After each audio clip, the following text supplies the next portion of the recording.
Parce que qu'est-ce que c'est que les vrais dirigeants politiques, les vrais diplomates, les vrais leaders, les vrais chefs d'État? Ce sont des dirigeants qui ne sont pas excessifs, qui ne sont pas outranciers, qui ne sont pas brutaux, qui ne sont pas violents gratuitement. Ils ont une attitude qui est toujours contenue, qui est proportionnée, qui est calme, qui est froide, et ils sont pas dans l'émotion, ils sont pas dans l'insulte, ils sont dans la défense des intérêts de leur pays. Et quand ils veulent être sévères et menaçants, ils le sont d'une certaine façon très raffinée, très élégante, mais sans devenir pour le temps des voyous, des délinquants, ou se verser dans l'immoralité, ou adopter un comportement de vaurien. Je vois Poutine, par exemple, il est en guerre contre l'Ukraine. Regardez ses sorties médiatiques. Poutine, mais qui va être bon. Regardez la différence entre Vladimir Poutine et Poutine quand il critique l'Occident. Il adopte un ton pas violent, pas extrême, un ton mesuré, il pèse ses mots, il n'insulte pas. Quand il a un problème avec un pays, il le nomme, il fait pas d'allusion, il donne pas des allusions, il va pas jouer avec les mots. Et au Mikhalatch, quand il parle d'un sujet, il précise, il donne des informations, il donne des arguments, il explique son attitude. Nous avons un président, il سب يطيح في télévision, يقول لهم احنا هذا complot contre nous, بعد يقول لك c'est un pays arabe شقيق, un frère, nous voulons garder de bonnes relations avec lui, mais notre patience a des limites. S'il veut la guerre, on est là, il les menace, Naoulina, venez, approchez-vous, vous allez voir ce qui vous attend. Des manèges. Il accuse les dirigeants émiratis de faire preuve d'orgueil, de pécher par orgueil. Mais tu vois, il y a une attitude incorrecte, incohérente. C'est de la schizophrénie. Mais tu vois, ce n'est pas comme ça qu'on se comporte. Et on a expliqué dans la première émission que les États, ils ont des circuits, des cadres d'échange formels et informels. Il y a le circuit diplomatique, il y a des mots, il y a des mécanismes au niveau des relations bilatérales entre deux États qui leur permettent de régler leurs crises successives ou leurs problèmes respectifs, de dépasser les tensions ou de décider de rompre leurs relations, de s'éloigner ou d'entrer dans une phase d'hostilité affichée, mais avec une certaine élégance, avec une certaine bienséance. Les États ne peuvent pas rabaisser leur niveau à des discussions de café, à des disputes de trolls, de commentaires sur les réseaux sociaux.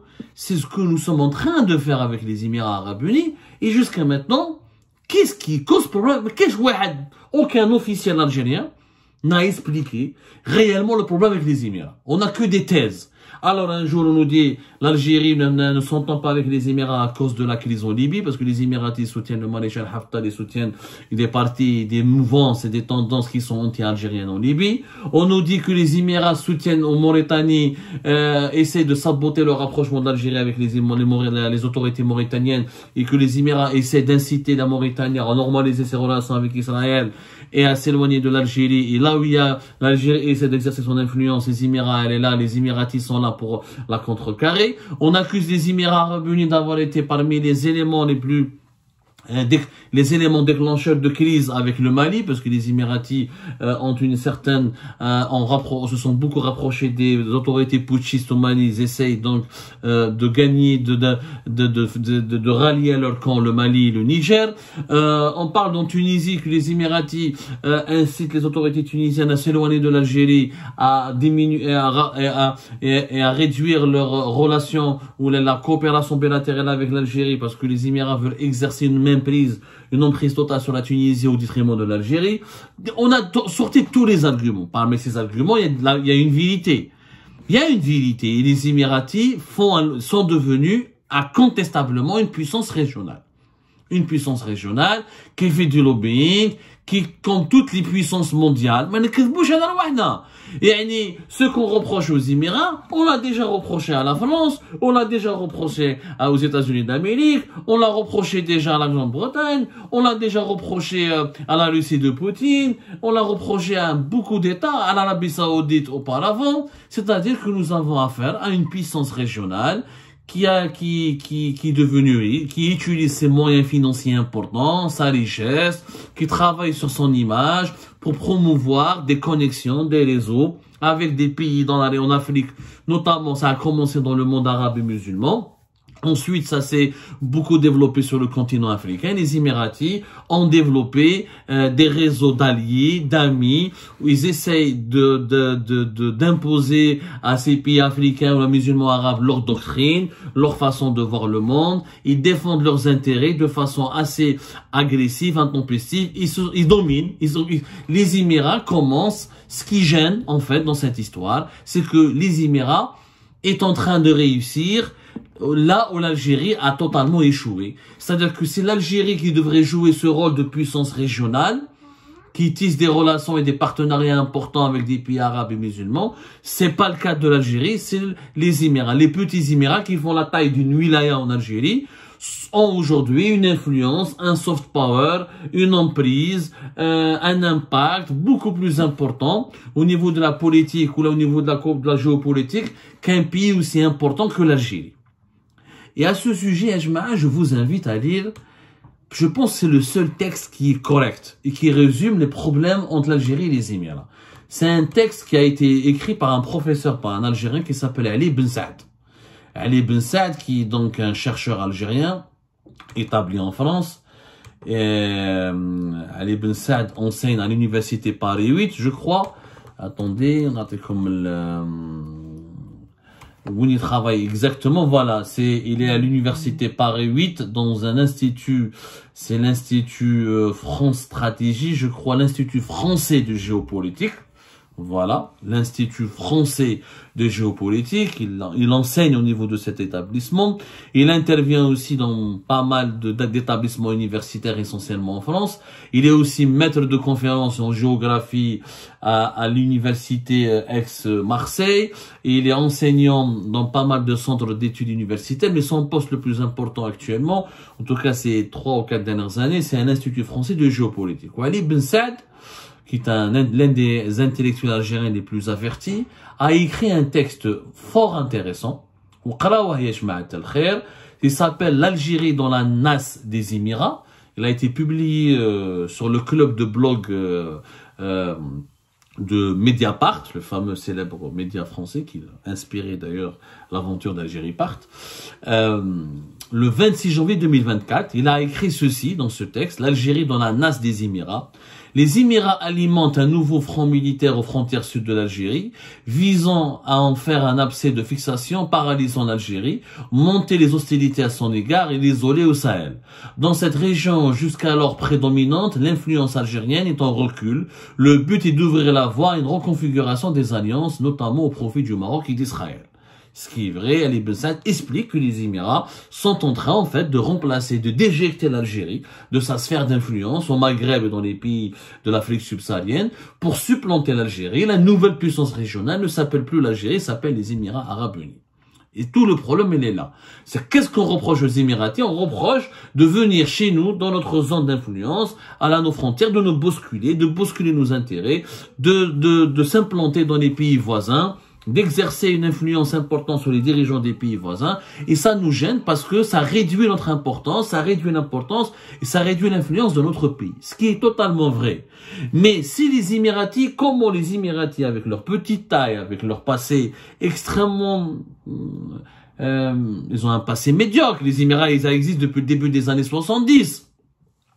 Ils ont commencé à émerger, à se faire connaître que depuis la fin des années 90, début des années 2000. Comment un petit État est devenu plus puissant qu'un État que l'Algérie? D'ailleurs, les Émiratis, en fait, la réussite des monarchies du Golfe cause vraiment problème dans le monde arabe, parce que finalement, les monarchies ont remplacé les traditionnels États-nations dans le monde arabe, qui étaient eux les leaders du monde arabe et du monde musulman. Alors, auparavant, les années 70, les années 80, les véritables leaders du monde arabe, même jusqu'à une partie des années 90, c'était l'Égypte, c'était l'Algérie, c'était la Syrie, c'était la Libye de Kadhafi, c'était des républiques ou des États-nations qui développent une vision du panarabisme, une idéologie nationaliste, souverainiste, avec des armées plus ou moins fortes ou structurées, des États qui défient Israël, qui défendaient la cause palestinienne, qui défendaient la cause arabe, qui défendaient une certaine idée de l'unité arabe, de l'unité régionale, et c'était des États qui étaient les leaders de la région. Les monarchies du Golfe, à l'exception de l'Arabie Saoudite, qui a joué un rôle important pour le choc pétrolier des années 70 et les premiers conflits avec Israël, n'avaient pas de mot à dire. C'était des petits pays, des petits États totalement sous-développés. C'était des petits élèves. C'était les derniers de la classe. Et les premiers de la classe étaient l'Égypte, l'Algérie, la Syrie, plus ou moins la Libye. Voilà. Mais ça a totalement changé. Depuis les années 2000, ce sont les monarchies du Golfe qui ont réussi leur transition démocratique, leur transition économique, et qui ont développé des moyens d'influence, et la réussite économique de ces pays leur a donné des ambitions politiques régionales et internationales, et ce sont les Émirats, le Qatar et l'Arabie Saoudite qui ont remplacé des États-nations, les États-providence, ou les leaders traditionnels de la région, qui sont l'Égypte, l'Algérie ou la Syrie. Et c'est ce qui cause problème. C'est ce nouveau monde.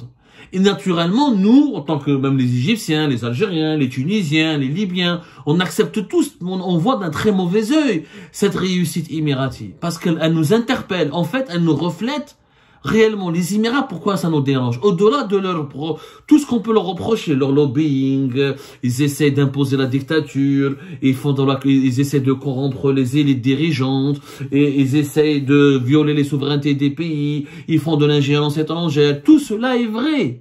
Mais le problème, c'est pourquoi c'est vrai. C'est vrai parce que ces micro-États, comme le Qatar d'ailleurs, ont réussi là où nos États historiques et là où qui étaient des puissances régionales se sont totalement effondrés. Aujourd'hui, l'Égypte est en crise financière. C'est l'Égypte qui dépend des Émirats et de l'Arabie Saoudite. La Libye, elle est divisée et c'est les Libyens qui dépendent des Émirats et non pas le contraire.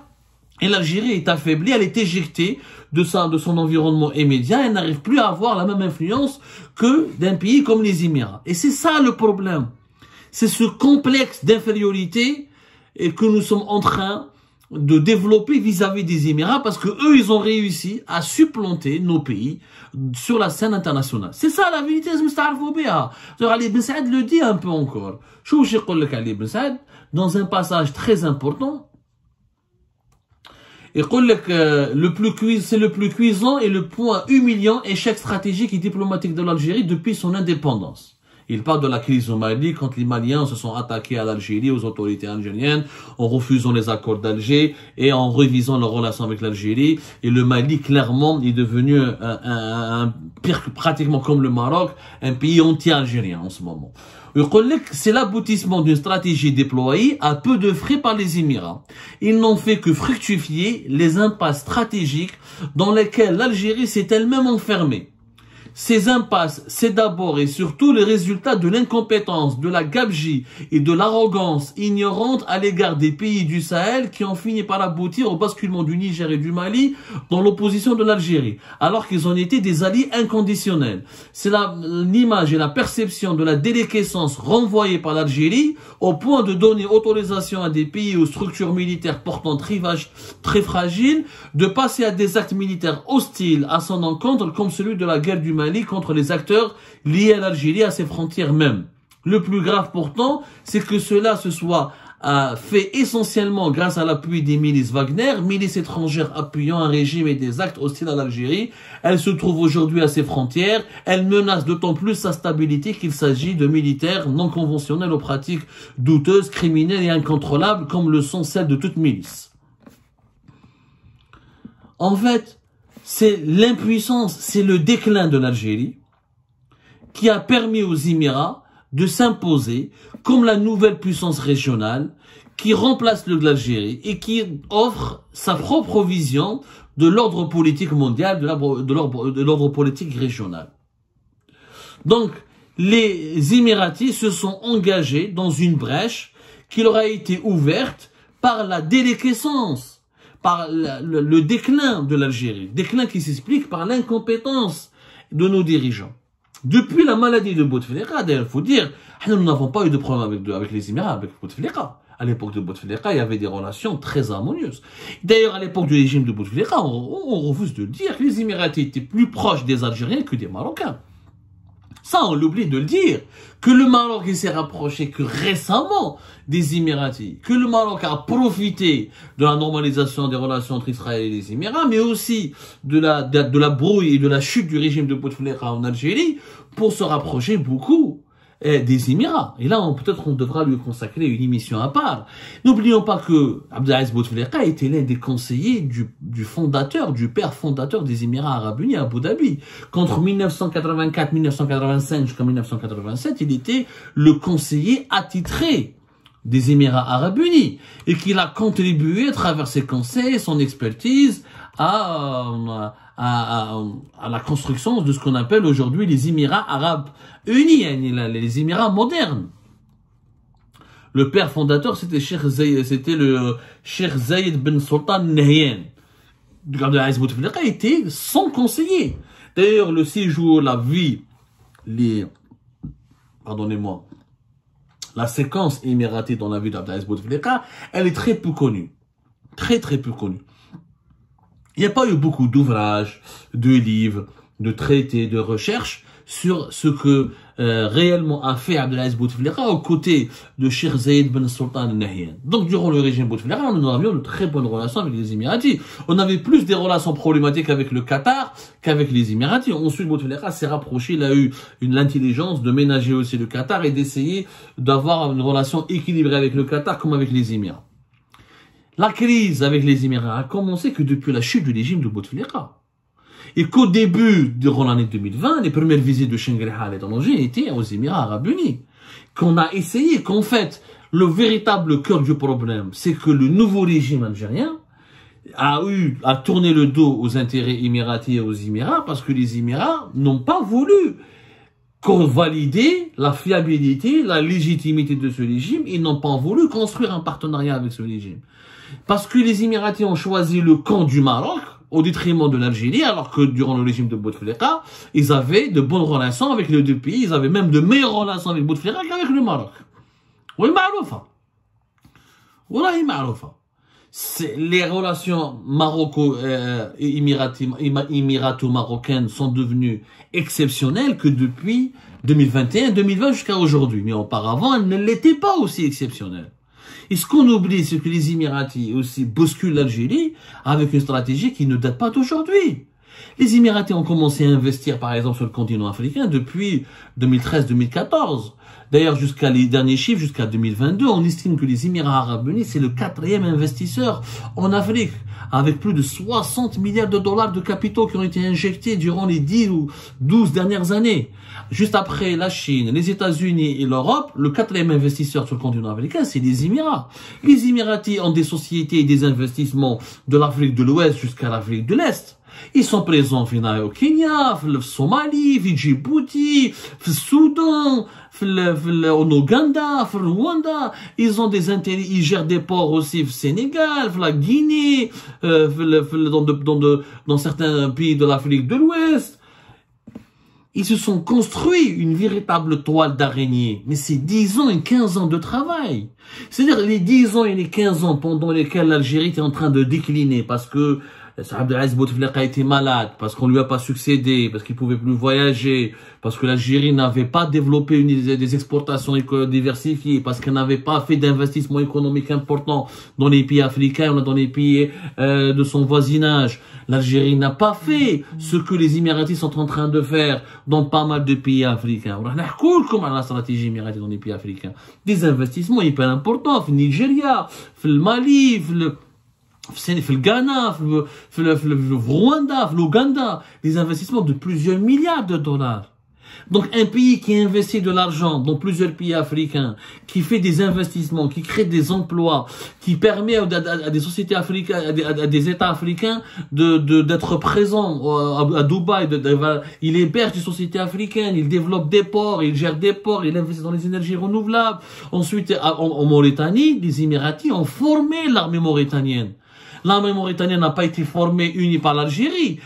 Les plus importantes formations depuis 2018-2019, les formations des généraux, là, des officiels mauritaniens, c'est les Émiratis. Il y a le quartier général à côté de Nouakchott, l'état-major mauritanien était financé en partie par les Émiratis. Les Émiratis ont commencé à avoir des bases militaires en Érythrée, à Djibouti, en Mauritanie. Ils discutent même pour avoir des bases militaires dans certains pays comme le Sud-Soudan. Il y a eu des présences militaires importantes de la part des Émiratis dans certains pays africains. Donc c'est devenu une puissance régionale qui a réussi, grâce à son développement économique accéléré, grâce à la place du commerce international, grâce aux bons usages de l'argent qui provient de son pétrole et de son gaz, les Émirats, de son pétrole essentiellement, c'est un pays essentiellement pétrolier notamment, et grâce au modèle de Dubaï qui est devenu un carrefour économique, un carrefour d'échange économique important dans la région du Moyen-Orient, qui permet aussi à des pays africains ou la maghrébins d'accéder directement à la mondialisation. Il y a des pays qui mènent le Tchad, qui mènent le Niger, qui mènent le Soudan, qui mènent le Rwanda, l'Ouganda. Il y a pas mal de pays africains qui ont pu, grâce à Dubaï, entrer dans la mondialisation. Leurs élites sont présentes, ils ont été